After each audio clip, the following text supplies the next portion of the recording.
Once upon a time there was a young princess who lived with her loving mother, the queen. She was gentle, kind, and so beautiful that everyone admired her. When she became of age, she was promised to a prince from a distant kingdom. The day came for her to leave home and travel to meet her future husband. The queen prepared many precious gifts for her daughter: gold, jewels, rich dresses, and a loyal maid to accompany her. But the most special gift was a white handkerchief with 3 drops of the queen's blood. "Keep this close to your heart," said the queen. "It will protect you on your journey. Never forget who you are." The princess mounted her talking horse Falada, and they began the long journey toward the prince's castle. The road was long and the sun was hot. After many hours of travel, the princess became very thirsty. She asked her maid kindly, "Please fetch me some water from that stream." But the maid, who had grown proud and jealous, replied rudely, "If you're thirsty, get it yourself. I will not serve you any more." The princess, gentle as always, dismounted, knelt by the stream, and drank with her hands. As she bent down, the handkerchief slipped from her dress and floated away with the water. She tried to catch it, but it was gone forever. Without knowing it, she had lost her mother's magic protection. The wicked maid saw this and grew bolder. "Now I shall be the princess," she said. She forced the real princess to trade clothes with her, threatening her life if she refused. The poor girl obeyed, trembling with fear.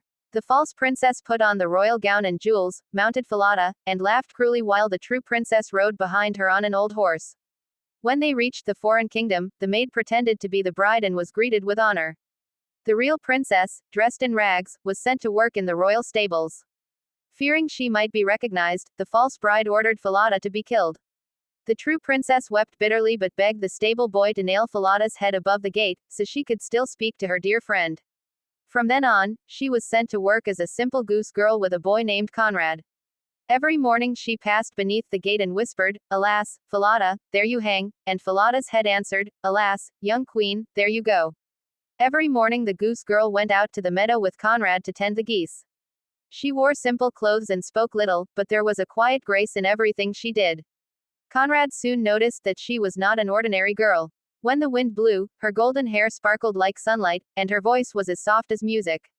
Yet she always seemed sad, as if hiding a secret deep inside her heart. One morning, when Conrad tried to watch her brush her shining hair, she whispered to the wind, "Blow, wind, blow.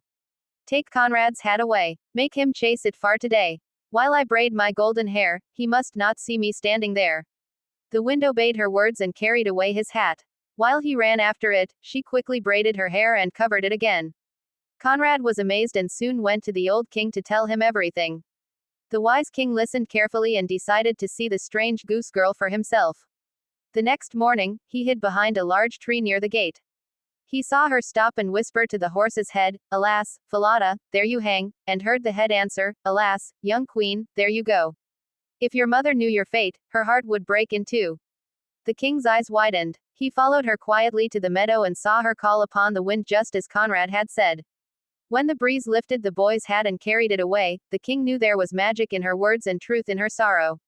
That evening, he called the goose girl to his room. "I wish to hear your story," he said kindly. "You must tell me everything." The girl trembled and wept, for she had sworn never to reveal what had happened. Seeing her distress, the king told her to speak her heart to an iron stove, thinking she would feel safe there. Believing no one could hear, she told the stove everything: the queen's gift, the maid's betrayal, the death of Falada, and how she had been forced to tend geese. The king listened outside the door and learned the whole truth. The next day, he brought the false bride before him, and her lies quickly fell apart. The real princess was dressed in royal clothes once more, and when the prince saw her, he knew she was his true bride.